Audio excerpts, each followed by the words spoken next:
queremos darle la bienvenida muy especialmente a cada uno de los ciudadanos que se presentan a esta legislatura hoy para poder escuchar esta maravillosa charla que nos servirá sin duda para poder seguir trabajando y poder seguir difundiendo el valor más importante en este momento y que más está en juego, que es el valor de la vida humana.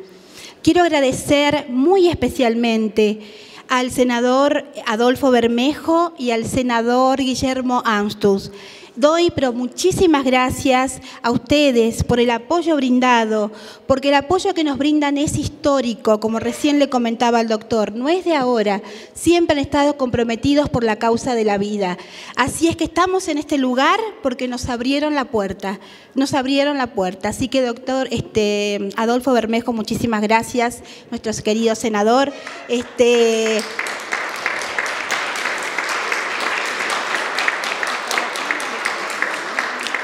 La verdad que me emociona, debería ser siempre muy común que todos los legisladores estén siempre en contacto con nosotros, los ciudadanos.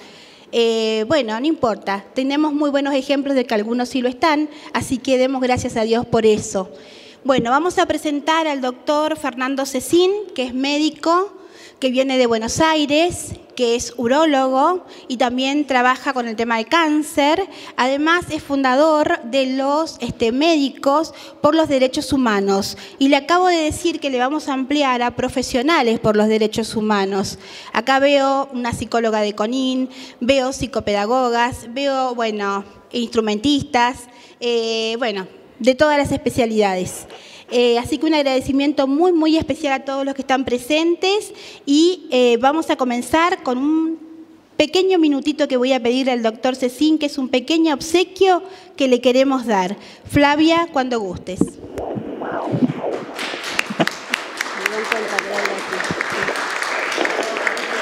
¡Viva la vida!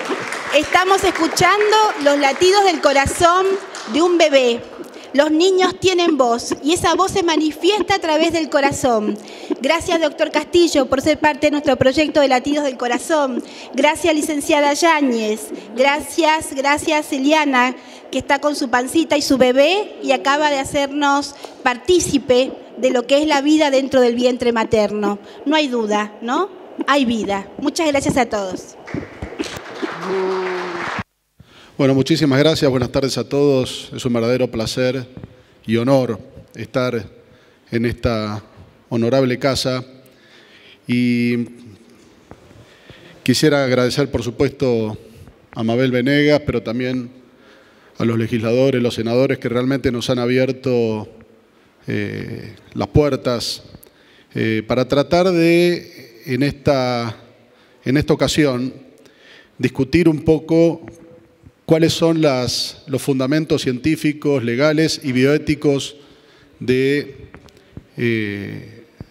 lo que es la vida y lo que es el embarazo, y fundamentalmente qué es lo que se quiere intentar legislar a partir de una serie de confusiones instaladas por muchos medios masivos de comunicación en la sociedad y que ha dado lugar un poco a este debate. En primer lugar, como conflicto de interés, quiero declarar que entiendo que la familia es la base de toda sociedad sana. En segundo lugar, mi segundo conflicto de interés es que a principios del mes de marzo de este año generamos un grupo de aproximadamente 1000 ya médicos en todo el país, en forma autoconvocada, sin ningún tipo de financiación, en forma absolutamente altruística, y hemos generado distintas comisiones de trabajo analizando aspectos científicos, bioéticos, biológicos, legales, estadísticos de lo que supone es el proyecto de ley del aborto. Esto lo hemos hecho manifiesto en ya más de un acto público.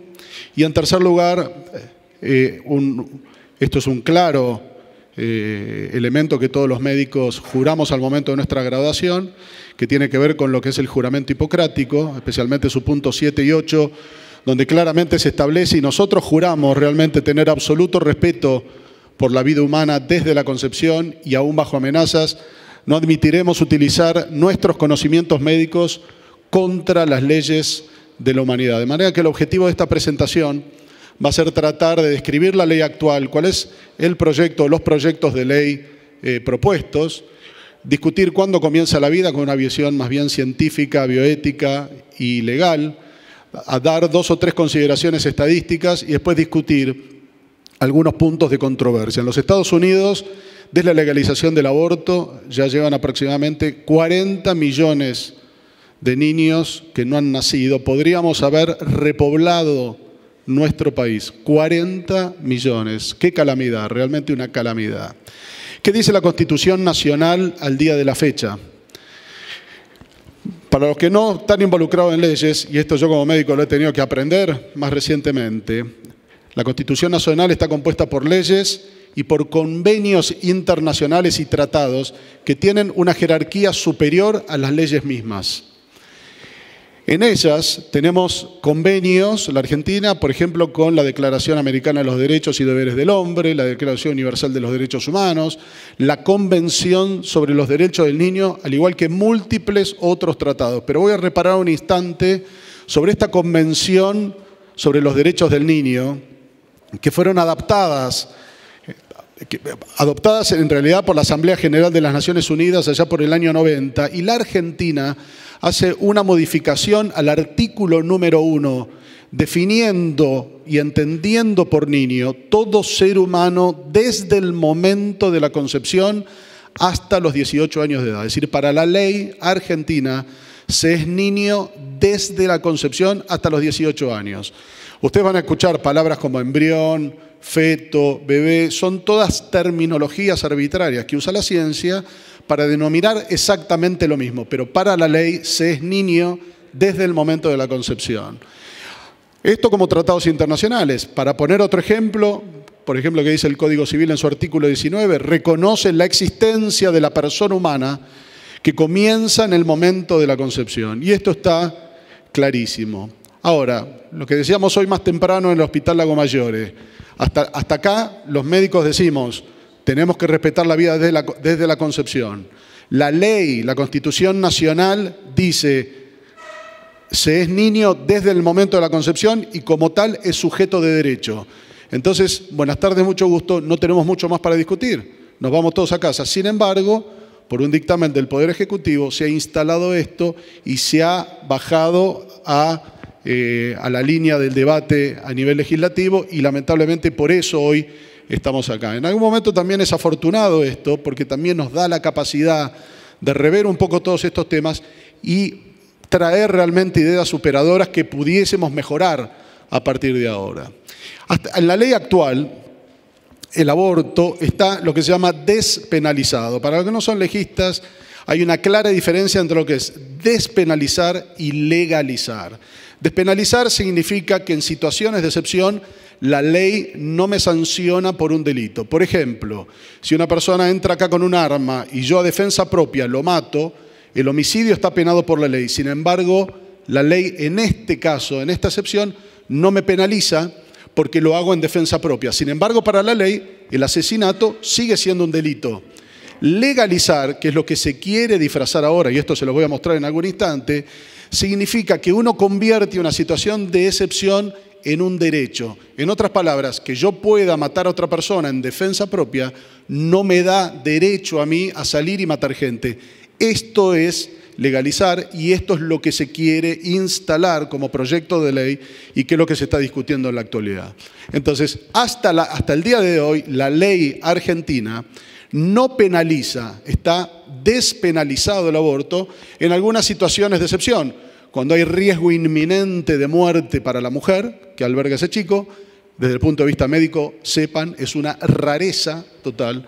Y en situaciones de violación. Inicialmente solamente estaba contemplado en situaciones en las cuales la mujer tenía trastornos mentales como idiocia. Sin embargo, en el año 2012, a través de un fallo de la Corte Suprema de Justicia, se amplió este criterio para otras situaciones de violación. Para muchos juristas expertos, este fallo es inconstitucional, pero obviamente no voy a entrar en detalles acá. De manera que una mujer que declara solamente en una declaración jurada, decir haber sido violada, podría acceder a un aborto y no ser penalizada. Es un acto ilegal, pero no se penaliza en este tipo de circunstancias. Esto es la ley al día de la fecha. ¿Y qué dice el Código Penal? Fundamentalmente en estos artículos, empezamos con el artículo 88, dice que será reprimida con prisión de 1 a 4 años la mujer que causare su propio aborto o consentiere en otro que se lo causare, es decir, la mujer que accede al aborto, y para la persona que lo causa aproximadamente de 3 a 10 años de prisión. Claramente, esto está en la Constitución. Sin embargo, hace algunos años el Ministerio de Salud escribió lo que se llama un protocolo mal llamado ILE. ILE significa interrupción ilegal del embarazo. Y les digo mal llamado porque acá no se está interrumpiendo nada. Acá se está terminando con la vida de un ser vivo, y interrumpir a veces presupone pausar para después reiniciar.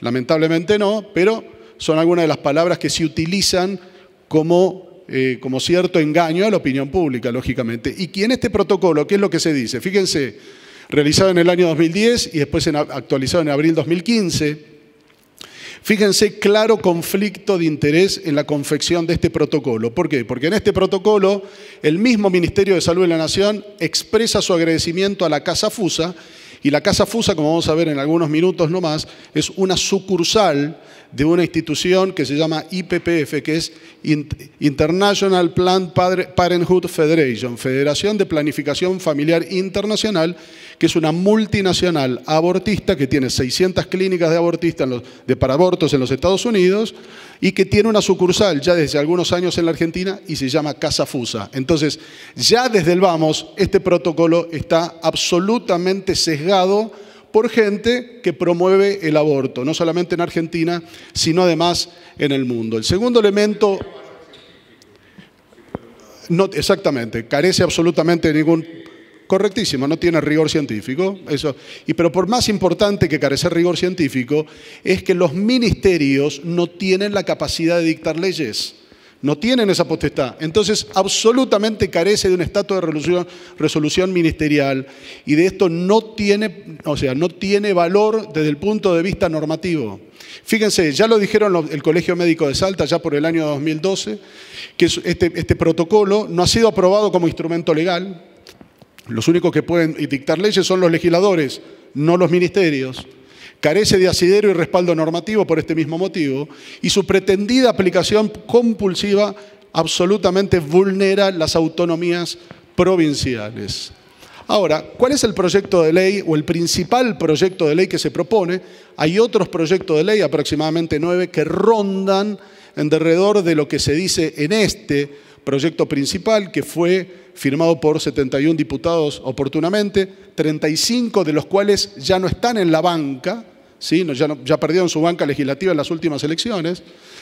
Y fíjense, hasta la semana 14 el aborto es totalmente libre. Libre, nos quieren hacer creer que es legal y nos quieren hacer que es gratuito, esto lo vamos a ver en algún instante.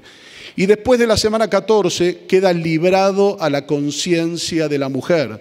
¿Por qué queda librado a la conciencia de la mujer? Porque ellos dicen, o lo que proponen, es que en todo caso que haya riesgo para la mujer, para su salud física, psíquica o social, esto es un término tremendamente ambiguo. El clásico ejemplo es la mujer que se deprime por abandono de su pareja y entonces aborta porque está deprimida y esto pone en riesgo su salud psíquica.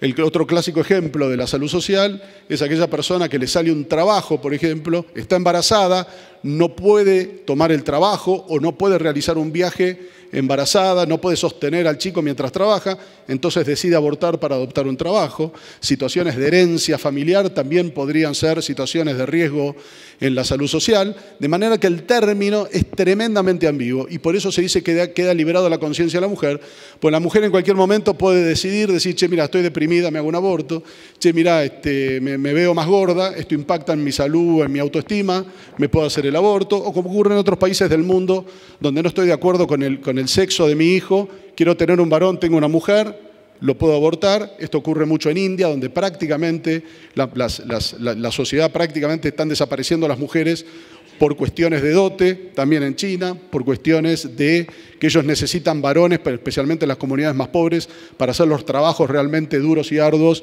en el campo, entonces prefieren tener varones y no mujeres. Después hay una segunda definición, después de la semana 14, que es lo que se llama malformación fetal grave.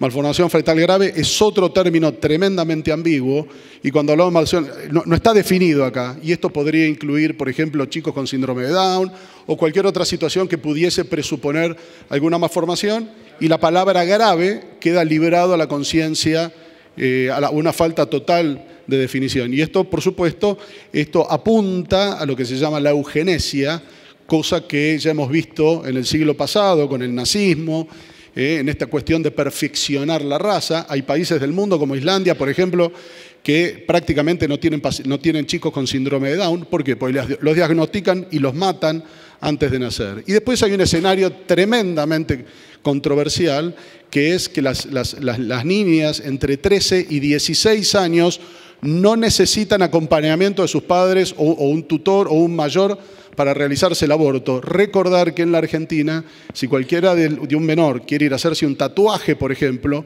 necesita, y es menor, necesita el acompañamiento de los padres. Si un menor quiere comprar una bebida alcohólica, no lo puede hacer. Sin embargo, acá están queriendo permitir a niñas de entre 13 y 16 años realizarse abortos sin el acompañamiento y el consentimiento de sus padres, solamente con la firma de una declaración jurada. Entonces, la primera pregunta que yo le haría al ministro de Salud sería decir, bueno, muy bien, para los que no son médicos, sepamos que a partir de la semana 24 de embarazo, ustedes esos niños los ponen en una sala de neonatología, los tienen internados el tiempo que necesiten y muy probablemente esos niños sobrevivan, muchos de ellos sin problemas.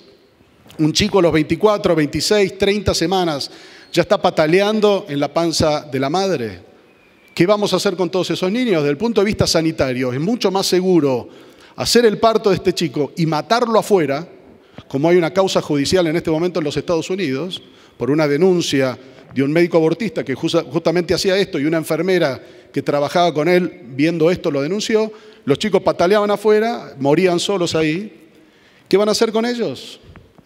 Nuevamente, mátenlos afuera para eso. Ahora, esto genera toda una situación tremendamente hostil que es, yo les diría, imposible de manejar. Hay otro problema tremendo con este proyecto de ley que en ningún momento dice que es el médico el que debe realizar los procedimientos abortivos.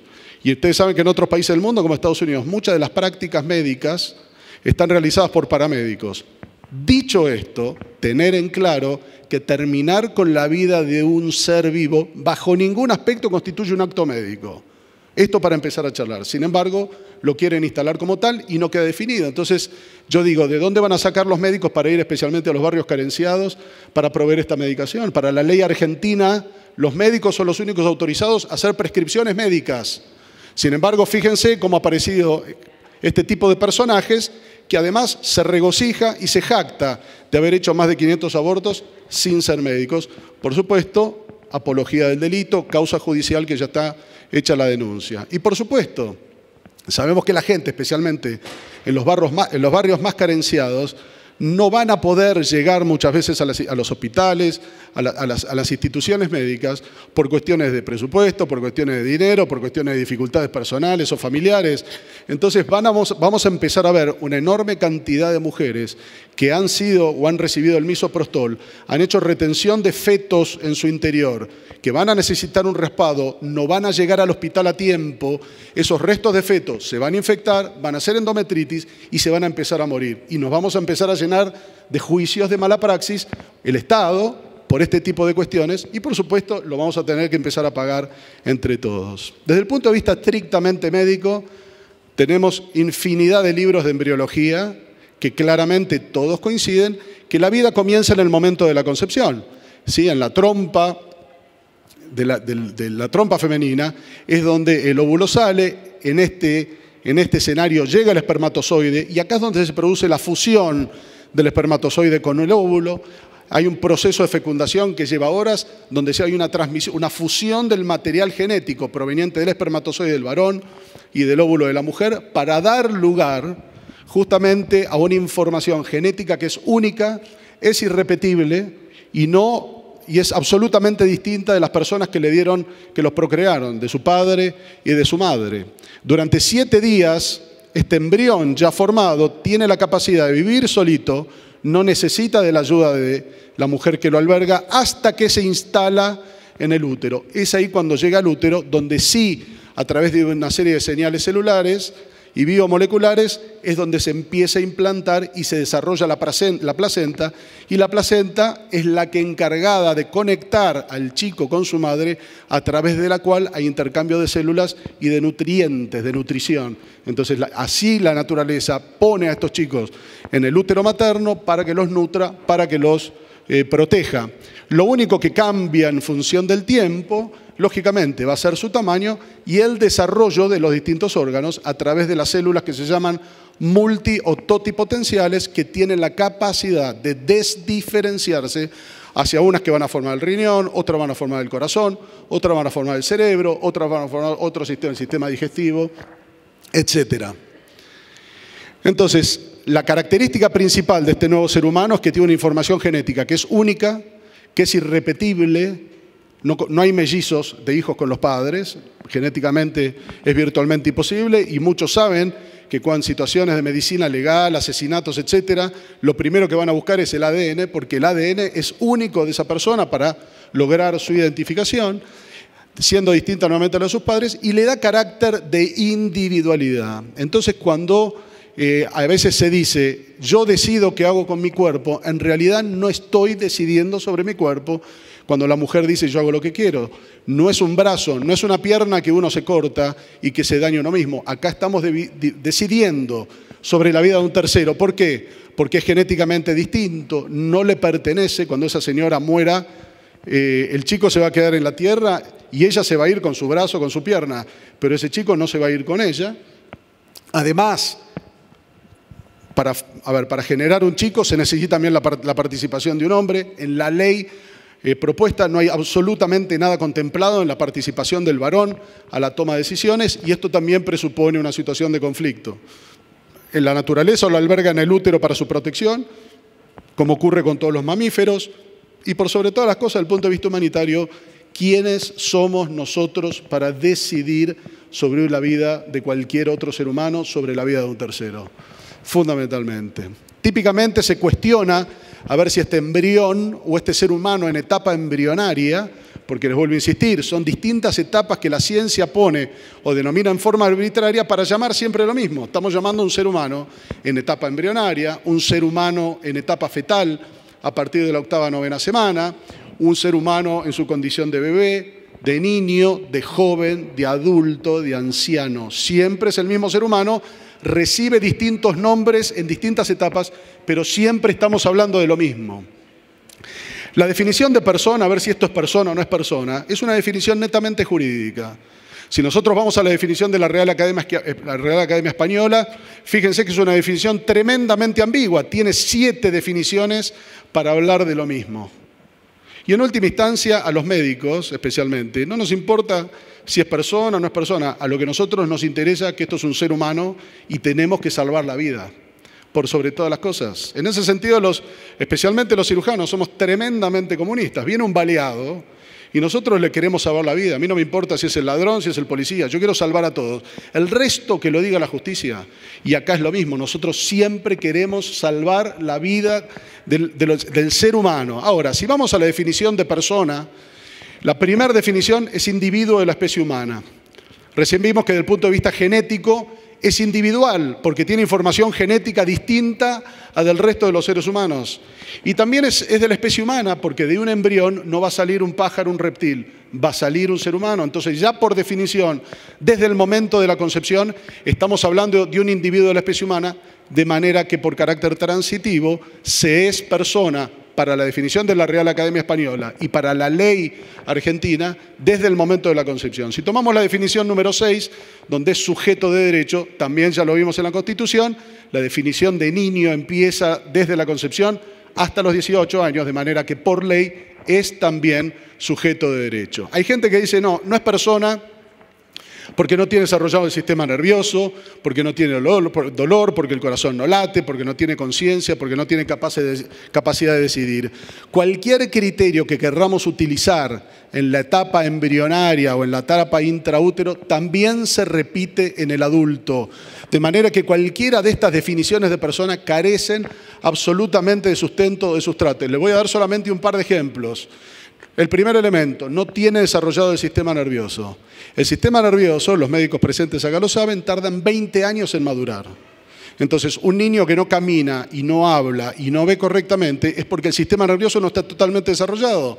Entonces, esto tranquilamente nos puede dar lugar o nos puede dar derecho a matar a un niño de 1 año, 2 años, 3 años, si no tiene el sistema nervioso totalmente desarrollado.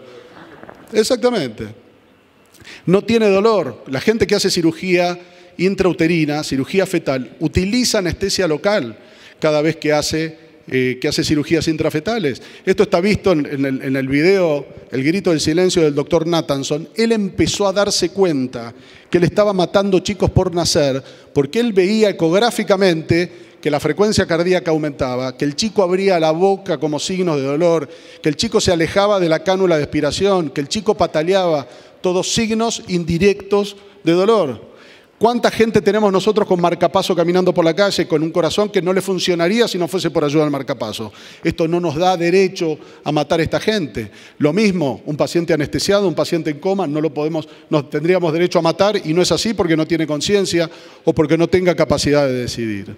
Así todo, el test de embarazo se positiviza a la 4ª semana, de manera que la enorme mayoría de los abortos se producen después de la 5ª semana, cuando ya están prácticamente empezando a desarrollarse la mayoría de los sistemas, que se completa prácticamente a la semana 12. A la semana 12 prácticamente los mismos órganos ya están funcionando como funcionan en el adulto. Entonces, cualquiera de los criterios, así todo en la práctica, tampoco es defendible desde el punto de vista práctico, si ustedes quieren. Lo que a uno le decepciona es encontrar en personalidades como ministros de salud de la nación, que bajo ningún aspecto nos representa, que realmente ningunea y no presta ningún tipo de atención o consideración a lo que dice por las instituciones madres de la medicina de nuestro país, como por ejemplo la Academia Nacional de Medicina, que defiende al niño por nacer y toda la vida, la obligación del médico de salvar a los dos, nada bueno puede derivarse de la sociedad cuando se elige la muerte como solución. La muerte no soluciona absolutamente nada. El niño por nacer científica y biológicamente es un ser humano cuya existencia comienza en el momento de la concepción. Es sujeto de derecho. Destruir un embrión significa impedir el nacimiento del ser humano. Estos son todas cosas, dictámenes, proclamaciones públicas de la Honorable Academia Nacional de Medicina, que nuclea los médicos más reconocidos de nuestro país. Por supuesto, la objeción de conciencia, un tema tremendamente delicado que el proyecto de ley tampoco dice nada al respecto. La objeción de conciencia, que es el derecho que todos tenemos a respetar nuestras convicciones. Y de ciencia, por supuesto. Muchas gracias. Tampoco se ve identificado, aparentemente, nuestro ministro de Salud de la Nación, con lo que dice la Asociación Médica Argentina, que también nuclea a los médicos más prestigiosos de nuestro país, fundada a fines de los años 1800, ¿sí? Que en su Código de Ética, capítulo 28, claramente establece que el aborto en cualquiera de sus épocas de la gestación se encuentra éticamente prohibido, así como está penado por la ley su realización. Y se han hecho eco de esto distintas agrupaciones médicas del país, como es el Colegio Médico de Salta, uno de los pioneros en esto. Fíjense, la Asociación de Ginecología y Obstetricia de San Juan, donde además advierten mucho cuidado con querer utilizar a los médicos residentes, que son médicos en formación, para querer hacer abortos. Mucho cuidado con esto. Fíjense, felicitaciones acá en Mendoza, más de 1000 médicos mendocinos rechazando el aborto, el Colegio Médico de Tucumán y otras instituciones, la ASDRA, que es la Asociación del Síndrome de Down de la República Argentina, horrorizada por esta ley absolutamente ambigua, por la cual si alguien tuviese un chico con síndrome de Down, tranquilamente lo podría llegar a matar. En otros países del mundo, fíjense, anestesiólogos de una provincia de Grecia, de Samos, se han proclamado y decir, nosotros acá no le vamos a hacer anestesia para hacer abortos. Se han juntado médicos en otras partes del mundo. Lamentablemente, y por producto de la desinformación, a veces nos quieren hacer creer que cuando se legaliza el aborto, el número de abortos disminuye. Tremendo error de concepto y tremendo error de información. Solamente para mostrarles, fíjense lo que ha pasado en países europeos, Bélgica, Dinamarca, España, Holanda, Reino Unido, Suecia. En esta barra tenemos la época en la cual se ha legalizado el aborto en estos países. Y fíjense cómo las curvas, más que descender, ascienden en función de los años luego de la legalización. Han habido picos, luego baja, pero fíjense cómo la curva es siempre ascendente. Lo mismo si miramos al país hermano Uruguay, que legalizó el aborto en el año 2012. Entre el 2013 y el 2016 hubo un incremento del 27% en el número de abortos, de manera que después de la legalización el número de abortos no baja, aumenta. Y lo que es más grave, datos del Ministerio de Salud de Uruguay, la natalidad en Uruguay bajó un 12% y esto es muy, pero muy preocupante. El segundo elemento que nos quieren meter en la cabeza, nos quieren vender, producto fundamentalmente de la desinformación, es que con la legalización del aborto cae la muerte de las madres. Hay una reducción en la mortalidad materna. Y acá les voy a mostrar los motivos por los cuales esto es absolutamente falaz e incorrecto. Fíjense, estos años 1800, acá 1900. Fíjense cómo la mortalidad materna en los principales países de Europa y Oceanía, incluyendo Estados Unidos, fíjense cómo hay un descenso en la mortalidad materna, fundamentalmente a partir de la aparición de los antibióticos. Si nosotros miramos las últimas décadas, fíjense que hay una reducción muy ligera, muy tenue en la mortalidad materna luego de la legalización del aborto, pero es absolutamente falaz pensar que esto es causa y consecuencia de la legalización del aborto, porque cuando miramos las mismas curvas en aquellos países donde el aborto no es legal, también claramente se observa una ligera y tenue descenso en la mortalidad de las madres. Y acá me remito a un investigador extraordinario, que es un investigador chileno del Instituto Melissa de Chile, que es el doctor Elar Koch. Ellos han tenido la posibilidad de evaluar el impacto de distintas variables en la mortalidad de las madres en Chile, fíjense, durante 50 años. ¿Y por qué convierte a Chile en un modelo ideal para evaluar esto? Porque Chile tuvo aborto despenalizado hasta el año 1989. En el año 1989 prohibieron el aborto hasta cercanamente ahora, al 2017, donde nuevamente, en situaciones de excepción, el aborto nuevamente está despenalizado. Y ellos lo que los vieron, a través de análisis de regresión, son análisis estadísticos de cierta sofisticación, ellos evaluaron no solamente la despenalización del aborto, sino también el impacto de la atención del embarazo por especialistas, la presencia de agua potable, la presencia de red cloacal, el ingreso per cápita y, por sobre todas cosas, la educación materna. Y fíjense qué interesante, esta es la mortalidad materna en Chile desde el año 57 hasta el 2007. Fíjense cómo en el año 57, allá por los años, 60, la mortalidad era de 294 mujeres cada 100.000 nacidos vivos. 50 años más tarde, ellos redujeron la mortalidad de 294 a 18.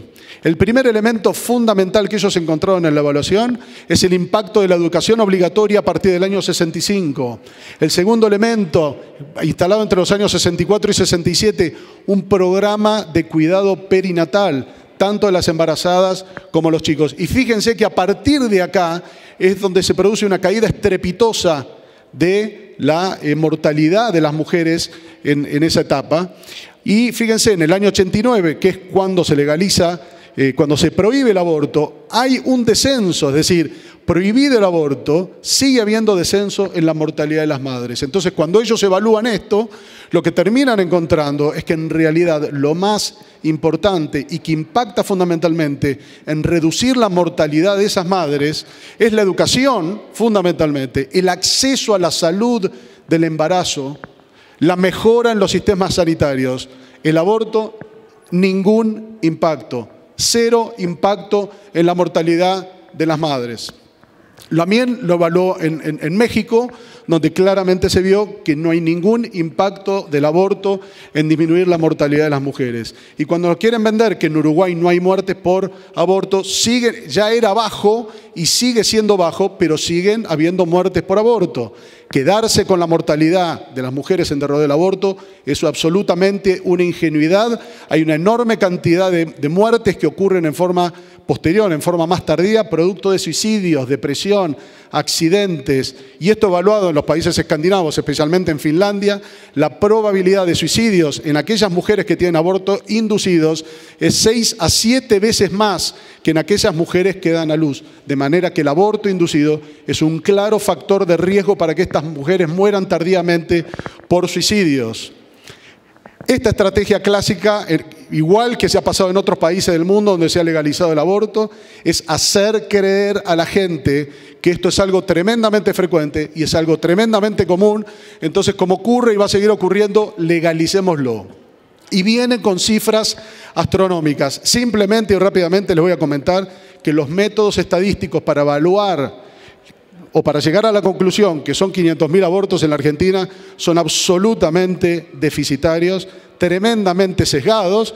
Y ellos utilizaron 2 métodos. Voy a empezar por el segundo, en el cual se hacen entrevistas y cuestionarios a médicos, apelando a la memoria de la cantidad de eventos que habían ocurrido en los meses previos, en los años previos. Y esto está realizado por mujeres que hacían estas encuestas y eran activistas proabortistas, de manera que absolutamente esto es sesgado y no resiste ningún análisis científico. Absolutamente. El primer método es un método que estimula la cantidad de abortos en el país a partir del número de egresos hospitalarios por aborto, que son aproximadamente, las cifras más recientes rondan los 49.000 egresos hospitalarios por aborto. Pero cuando decimos egresos hospitalarios por aborto, el Ministerio de Salud no discrimina si es embarazo ectópico, mola hidatidiforme, aborto espontáneo o efectivamente un aborto autoinducido. Cuando hacen este análisis, ellos presuponen que el 80% de esos egresos hospitalarios son por aborto inducido. Y esto no es así. Datos similares provenientes de Chile demuestran que solamente el 12% de esos egresos hospitalarios son por aborto inducido. De manera que multiplican por 5, por 6, por 7, por 8 las cifras reales. De manera que esta cifra de 500.000 es absolutamente falaz y forma parte de esta estrategia de hacer creer que esto es algo común y frecuente y por eso debe ser legalizado. El robo es una cosa tremendamente común y frecuente y por eso no lo vamos a legalizar. El asesinato es una cosa común y frecuente, la evasión de impuestos es lo mismo y no por eso debe ser legalizado. En el año 2015 hubo 55 muertes por aborto, nuevamente, sin discriminar si eran inducidos o no. Sin embargo, hubo más de 10.000 de otras causas de mujeres en edad fértil. Y cuando vemos las estadísticas de las 50 primeras causas de muerte materna en edad fértil, esto es entre los 15 y los 49 años, el aborto es la causa número 40. Por supuesto que me preocupan estas muertes, pero son tan importantes las causas 40, 41, como otras tantas causas de muerte que uno puede intervenir y prevenir. De manera que cuando se quiere instalar que esto es una emergencia sanitaria, de ninguna manera esto es así. Afortunadamente el Ministerio de Salud ha reconocido esto en alguna publicación un poco más reciente. Ahora, cuando miramos la mortalidad, no solo en las mujeres en edad fértil, sino focalizado en las mujeres, en las madres durante el embarazo, lo que claramente se ve que el aborto siempre está por detrás en todo, y esto se repite durante todos los años, de otras causas, que son que se llaman causas directas o indirectas. Las principales causas de muerte en el embarazo son hipertensión, sangrado, sepsis puerperal, luego cardiopatías, diabetes, desnutrición, problemas que ya traen las madres y luego vienen los abortos. De manera que todas estas son áreas en las cuales podemos intervenir y prevenir y ocurren mucho más frecuente de mortalidad que los causados por los abortos. Ahora, vamos a darle por un instante el beneficio de la duda. Vamos a decir, bueno, muy bien, ¿sabes qué? ¿Quieren que sean 500.000? Muy bien, tomá 500.000 abortos. De un día para el otro, o en el lapso de un año, el Ministerio de Salud va a tener que desembolsar aproximadamente 1.500 millones de pesos o 75 millones de dólares para costear el valor de lo que sale una caja de 16 comprimidos de Oxapros, que es la pastilla abortiva más frecuentemente utilizada. Fíjense, 3.000 pesos en el mercado. Ahora, la gente que consume misoprostol para hacerse abortos tiene que hacerse ecografía de control. ¿Ustedes piensan que estamos en condiciones de hacer 500.000 ecografías en nuestros hospitales? Yo ya les digo absolutamente que no, y he tenido la experiencia personal que esto lamentablemente no es así. Se reconoce que 3 de cada 100 mujeres van a hacer hemorragias severas luego de administrado el misoprostol. Esto va a dar lugar por lo menos a 15.000 internaciones. Gente que es alérgico a la aspirina. El misoprostol viene mezclado con el diclofenac, que tiene alergia cruzada con la aspirina. Depende la proporción de alérgicos a la aspirina que tomemos, pero para tomar un valor intermedio, esto ya de por sí va a requerir que hay 25.000 personas queriéndose hacer abortos que no van a poder tomar esta medicación y van a necesitar u otra medicación o un aborto quirúrgico, con lo cual serían tentativamente otras 25.000 internaciones. El misoprostol también está contraindicado en mujeres con placenta previa, que es un trastorno de la ubicación de la placenta. Entonces, esta gente va a necesitar un aborto quirúrgico que va a dar lugar por lo menos a 1.600 internaciones. Hasta acá solamente tenemos 41.600 internaciones por abortos. ¿Saben cuántas cirugías se hacen en el Hospital Garraham, uno de los hospitales pediátricos más grandes del país, por año? 13.000 cirugías por año. Y acá ya vamos por 40.000.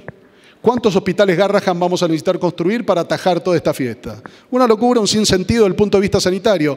Lo que es peor aún, el secretario de Salud de la ciudad de Rosario, un doctor de apellido Caruana, reconoce que el 30% de las interrupciones legales del embarazo terminan en una internación. Si esto lo prorrateamos en función de los 500.000, vamos a tener en el lapso de un año 150.000 internaciones. No tenemos sistema de salud que resista esto, especialmente considerando que muchos de estos van a ser por retención de feto muerto y retenido, que van a necesitar un raspado.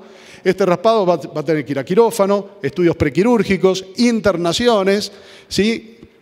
Y les vuelvo a insistir, 13.000 cirugías en el año. ¿Cuántos hospitales Garraham necesitamos para albergar esto? Absolutamente un sinsentido. Y esto es uno de los motivos por el cual, llamativamente, esto es un proyecto de ley que no fue pasado por la Comisión de Presupuesto antes de su evaluación. El otro tema importante es que en nuestros hospitales públicos la demora para una cirugía oncológica es de 3 a 6 meses. Y en el proyecto de ley se establece que la atención y la resolución del problema tiene que ser realizada dentro de los 5 días. ¿De dónde vamos a sacar quirófanos, anestesistas, médicos para hacer esto? Realmente una absoluta locura. Ahora, el aborto legal mata igual. Fíjense, lamentablemente, el caso de la familia de esta chiquita Kayla Jones, ¿sí? Muerta por un aborto legal, una chica de 17 años, allá de Esquel. La chica pobrecita, fue atendida por una médica residente. Un médico residente es un médico en formación, no es un especialista. Sin embargo, se ve que es así la forma en la cual quieren atender este tipo de complejísimos problemas que tenemos en nuestra sociedad. Murió ella, murió su hijo y una familia destruida, los abuelos. En otros países del mundo también la gente se muere por aborto legal. Mucho cuidado, ¿eh? No pensemos que es solamente un problema de nuestro país. Estados Unidos, Inglaterra. Fíjense este trabajo. Durante los primeros 7 años luego de legalizar el aborto en los Estados Unidos, 156 muertes por abortos legales. Esto equivale a 22 muertes por año. Y esto es lo que nos podría esperar a nosotros en caso que se legalice el aborto. Incluso en las manos más expertas, como es este doctor Cardoso, que se ha dedicado a hacer abortos en la ciudad de Tandil, fíjese que él reconoce en una entrevista haber tenido que sacar el útero por complicaciones vinculadas al aborto. Entonces, afortunadamente la cantidad de muertes no es elevada, pero las complicaciones o las mutilaciones pueden ser de por vida y dejar mujeres infértiles corriendo riesgo de complicaciones adicionales producto de esas cirugías. Nos quieren hacer creer que el aborto es gratuito. Que sea no arancelado no significa que sea gratuito. ¿Quiénes van a pagar esto? Por supuesto lo vamos a pagar entre todos, estemos de acuerdo o no con el aborto, a través de los impuestos, aumento de las cuotas sociales, de los prepagos, o le vamos a seguir metiendo la mano en el bolsillo a los jubilados, los médicos, los policías, los maestros. ¿De dónde va a salir este dinero? Yo estoy seguro que si salimos a la calle a la gente que está a favor del aborto y le decimos, che, ¿sabes qué? Todos los que están a favor del aborto lo van a financiar. ¿Se bajan del colectivo por lo menos las 3/4 partes? Páguenlo ustedes, viejos, si lo quieren, páguenlo ustedes. Lo más grave es que la Argentina es el país en toda la región latinoamericana que ha hecho el recorte en salud más pronunciado con respecto a proporcional al Producto Bruto Interno. Hizo una reducción del 42%. Entonces, lamentablemente el presupuesto en salud es finito y acotado. Y cuando el presupuesto es finito y acotado, nos guste o no nos guste, tenemos que priorizar las causas más prevalentes de muerte y que podemos prevenir. Tenemos 39 causas de muerte antes que el aborto en nuestro país. De manera que esto bajo ningún concepto es una emergencia sanitaria. Y a la gente que está a favor del aborto, que tanto le preocupa la vida de las mujeres, ¿dónde están las marchas a favor de salvar las vidas de estas otras 39 causas de muerte mucho antes que el aborto? Entonces, lamentablemente, esto pareciera estar ideologizado. Aprendamos de nuestros hermanos uruguayos. Si nosotros vemos que en Uruguay el aumento fue del 27%, y Uruguay va a ser lo más parecido ahí en la Argentina, en los próximos 4 años de 500.000 nos estamos acercando casi a 635.000 de abortos. ¿Y dónde vamos a meter todas las complicaciones de este tipo de situaciones? Por supuesto, ¿de dónde vamos a sacar los médicos para atender esto? Tenemos que ir a modificar lo que dice la ANMAT con respecto a la autorización para el uso del misoprostol. En la ANMAT el uso del misoprostol no está bajo ningún aspecto autorizado para realizar abortos.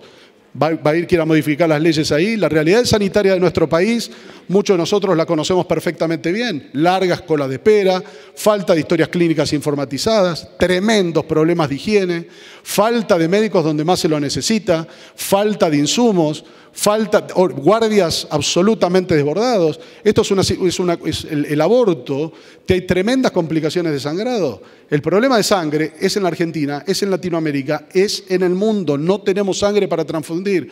Por supuesto, médicos tremendamente mal pagos, tremendos problemas de inseguridad en los sanatorios, médicos absolutamente desbordados que bajo ningún aspecto van a estar en condiciones de atajar todo este tipo de cuestiones y mucho más aún a falta de equipos multidisciplinarios, como lamentablemente le ocurrió a esta pobrecita chica Kayla Johnson Esquel, que la chica se fue a la casa, volvió con dolor abdominal, la ve esta residente, no, mira, es un cólico renal, vuelve a la casa, tome un analgésico, al 6º día ya era una cosa cataclísmica, se internan, la derivan a otro hospital, la operan 2 veces, la chica muere.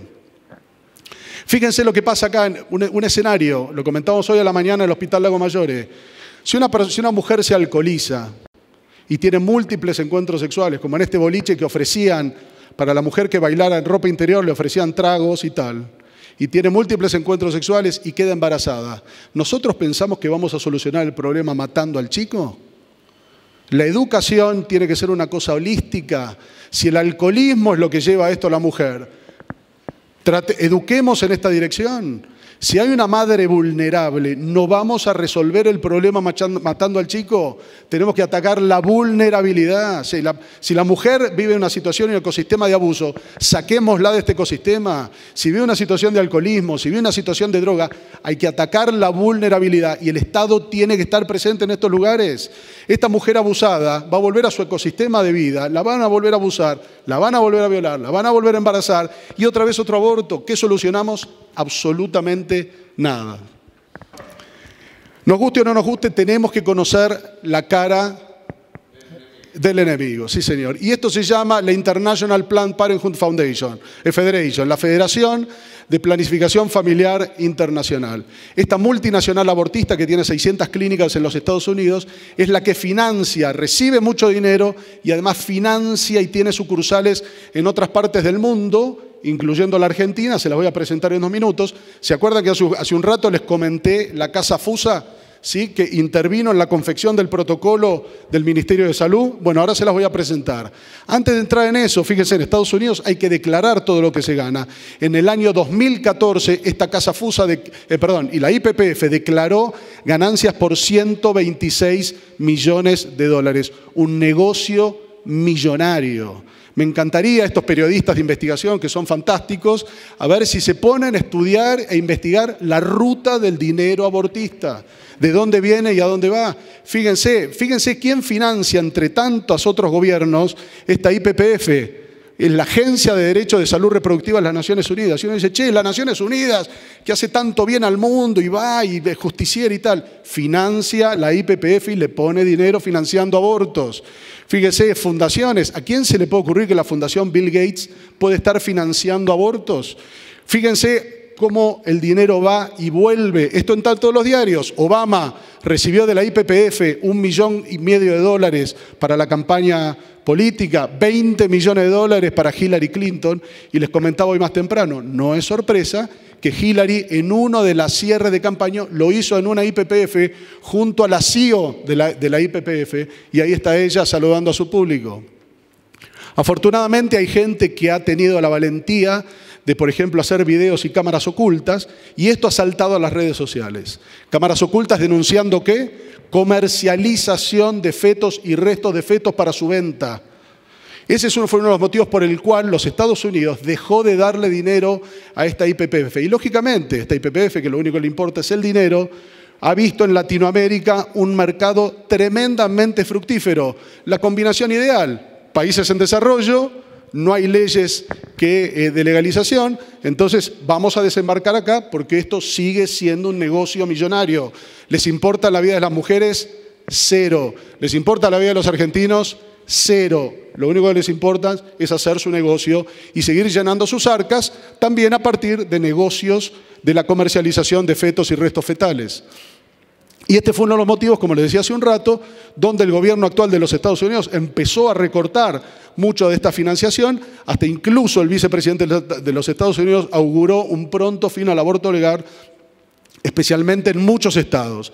Los invito a ver una serie de videos que son libremente accesibles por internet. Por cuestión de tiempo no se los puedo contar, pero busquen estos videos. Está la declaración y entrevistas a arrepentidos que trabajaban en la YPF, que tenían clínica abortistas, y ellos relatan con lujo de detalles el ardid que esta gente utiliza para enganchar jóvenes, especulando que las niñas de colegio secundario se realicen durante su secundario entre 3 y 5 abortos en sus curvas actuariales de ganancias de dinero. Lo que le comentaba, la ruta del dinero abortista. Fíjense, la YPF pone dinero en distintas organizaciones. Casafusa lleva más de $3 millones recibidos por esta YPF. Casafusa, que está en Buenos Aires, en un petit hotel en el barrio de Almagro. Y mucho cuidado, muchos de ustedes seguramente tienen familiares jóvenes. Fíjense, la Universidad de Palermo también recibe dinero de esta gente, lo cual es tremendamente preocupante. Ahí tienen la Casafusa, ¿sí? Donde ellos nos quieren hacer creer que es un centro de atención integral de la salud para adolescentes y jóvenes. Mentira, esto es una sucursal abortista de la YPF en Argentina, que la tenemos ya hace varios años. Fíjese, hay otra compañía, otro grupo que recibe dinero de esta YPF, Católicos con Derecho a Decidir. ¿Quién es esta gente? Fíjense, esto es una agrupación que tiene su sede en Washington, recibe dinero de múltiples, fíjense, fundaciones, Playboy, MacArthur, tiene sucursales en todos lados. A ver, ¿quién maneja esta sucursal en la Argentina?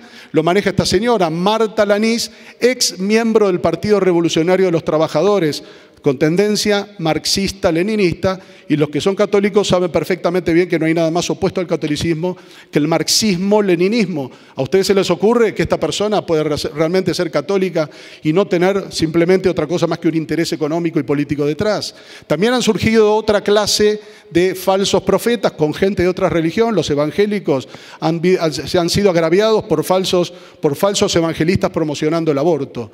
Lamentablemente esto está ideologizado y se quiere hacer creer que porque ciertas mujeres son feministas, están obligadas a ser proabortistas. Sin embargo, hay algunas agrupaciones como esta en Estados Unidos que son feministas a favor de la vida, y tantas otras esta feminista en Chile, que están a favor de la muerte. Ahora, grupos de choque, el Partido Obrero.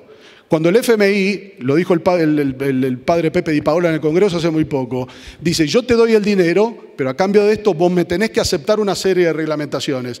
Entre ellas, por supuesto, está en agenda la legalización del aborto, también con el grupo del G20, la Banca Mundial. Entonces, llamativamente, la gente que históricamente, los grupos de izquierda que siempre están en contra del FMI, ahora están protegiendo algunos de sus intereses, aceptando o queriendo legalizar el aborto en la Argentina, absolutamente un sinsentido. Entonces, esto no es un problema ideológico, distinguidos colegas y amigos. Esto es un problema absolutamente humanitario. Esto no es un problema ni de religión, ni de fe, ni político, ni de cualquier otra creencia. Es un tema humanitario. No matar, incluso fíjense, en el derecho internacional humanitario, normas fundamentales, situaciones bélicas, en la guerra, en situaciones de guerra. Fíjense lo que ellos dicen. Las personas que no participan o que ya no pueden participar en las hostilidades tienen derecho a que se respete su vida. En la guerra se respeta la vida de la gente que no quiere participar. Y acá estamos matando al más inocente de todos, que es el chico que está en el útero materno. Una locura, un sinsentido. Lamentablemente la ideologización nos lleva a toda esta clase de problemas. ¿Cuáles son? Usar los pobres al servicio de la política. La ideologización tiene una relación enferma con el pueblo, especialmente con los más pobres. Piensan por el pueblo y no dejan que el pueblo piense. Aprendamos del siglo pasado. La mayoría de las ideologías terminaron en dictaduras. Los negros en la esclavitud, el holocausto con los judíos, el perfeccionamiento de la raza. Todas estas ideologías han terminado en dictaduras. Por supuesto, Rusia, el marxismo, etc. Y fíjense cómo se quiere utilizar la marcha de Una Menos, que originalmente fue lanzada justamente para defender al abuso de las mujeres. Ahora se lo politiza y se lo utiliza para camuflarse y aprovecharse de esto para decir no al aborto. Por suerte, la gente que inicialmente organizó esta marcha dice, flaco, no me usen a mí para promocionar tu aborto, porque yo no estoy dispuesto con la matanza de chicos por nacer. Por supuesto, se hace creer a las chicas o a las mujeres que ustedes consumen una pastilla, es una pastilla segura, que no trae ningún problema, lo puede hacer en su casa. Esto puede ser una emboscada. Ya está escrito, fíjense, en España, fíjense también cuando uno visita la página web de Pfizer, que es el laboratorio que comercializa el Cytotec, que es el misoprostol, ellos advierten claramente, dicen, mucho cuidado con utilizar esta medicación después de la 9ª semana, porque, sin embargo, la probabilidad de complicaciones aumenta mucho después de la semana siguiente, de la semana 9, y existe la posibilidad de hemorragia. Por esta razón, no se recomienda utilizar esta medicación después de la 9ª semana del embarazo. Y lo que estamos viendo, ¿quién va a ir a los barrios pobres a decir, che, flaco, a ver, ¿qué semana de embarazo vas? ¿Quién va a hacer el diagnóstico de esto? ¿Usted piensa que la gente con falta de educación tiene idea en qué semana de embarazo van? Bajo ningún concepto. Y este fue uno de los motivos por los cuales en Francia, en marzo de este año, Pfizer mismo retira del mercado su Cytotec, su misoprostol, por tantas quejas que ellos recibieron en los principales hospitales públicos, sabiendo también que hay otros 2 laboratorios que tienen comercialización del misoprostol, aunque valores mucho más exorbitantes, y vamos a ver qué pasa en los próximos meses cuando empiecen a utilizar otro tipo de drogas, especialmente como el mifepristone, que es otra medicación que se usa para abortos. Fíjense, desde su introducción en el año 2000 ya llevan 22 muertes en Estados Unidos por la utilización del mifepristone. Entonces, vuelvo a insistir, el aborto legal mata igual. Estos son datos proporcionados por Gastón Vigo del CONIN, donde ellos demuestran, utilizando a Chile como gran ejemplo de esto, que en los últimos 50 años, hace 50 años Chile tenía una población de 6 millones de personas, hoy tienen 18 millones de personas, han protegido fundamentalmente la natalidad, han protegido la salud. ¿Y qué es lo que ha pasado?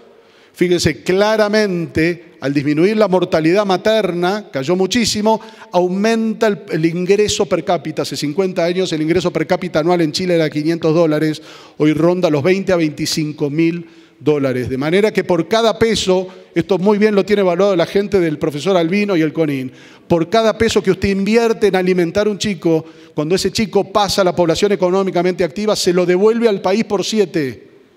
Esa es la inversión que tiene que hacer nuestro país, un país despoblado. ¿En qué está esta situación? ¿Cuál es la operativa de esto? El gobierno manda a discutir esta ley a distintas comisiones, que es legislación general, una comisión de salud, una legislación penal y una comisión de familia. Le dice, muchachos, discutan esto. Y por supuesto, gente a favor y en contra, estas comisiones, por mayoría simple, es decir, la mitad más 1 de un voto, determina si esto pasa a la votación a los diputados en el recinto. Son 101 diputados los que participan en estas 4 comisiones.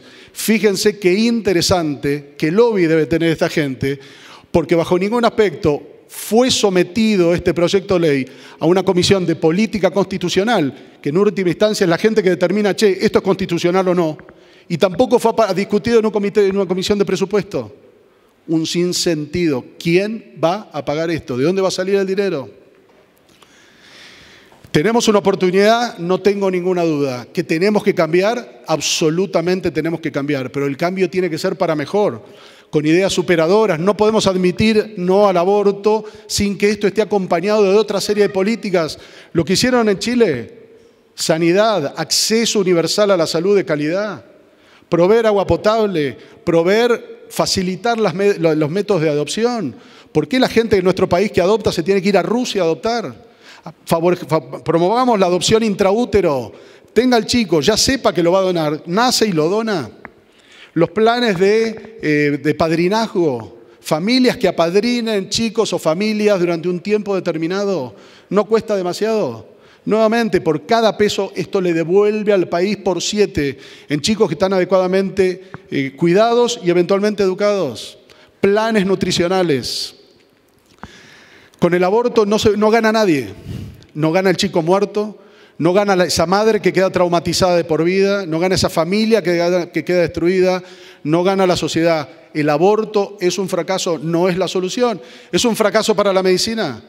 Instintivamente, a los médicos bajo ningún aspecto se nos ocurre tener que matar a alguien, y mucho menos con una mortalidad tan baja, por una eventual complicación que puede llegar a tener otro paciente, como es la madre. De ninguna manera matar a ese chico por nacer es una solución, es un fracaso de nuestra medicina y es un fracaso de nuestra sociedad. Nuestra sociedad históricamente ha sido respetada y vista con cierto respeto por otros países de Latinoamérica. Nosotros no podemos fracasar de esta forma, legalizando una locura como es matar a los chicos por nacer. Vuelvo a agradecer la presencia, vuelvo a agradecer que nos hayan abierto la puerta de esta honorable casa y lamentablemente sé que tengo un avión a las 6:30. No sé si quedará tiempo para hacer un par de preguntas, pero nuevamente muchísimas gracias por estar acá con nosotros.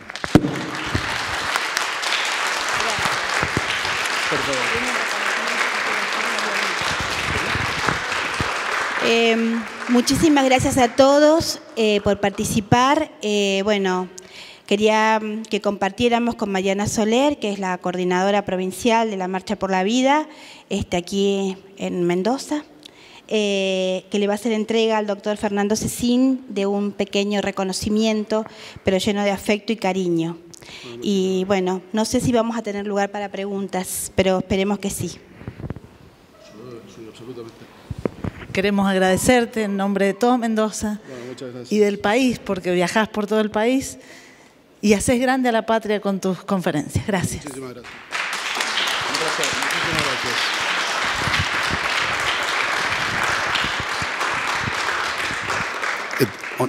Nuevamente, realmente me honra estar acá.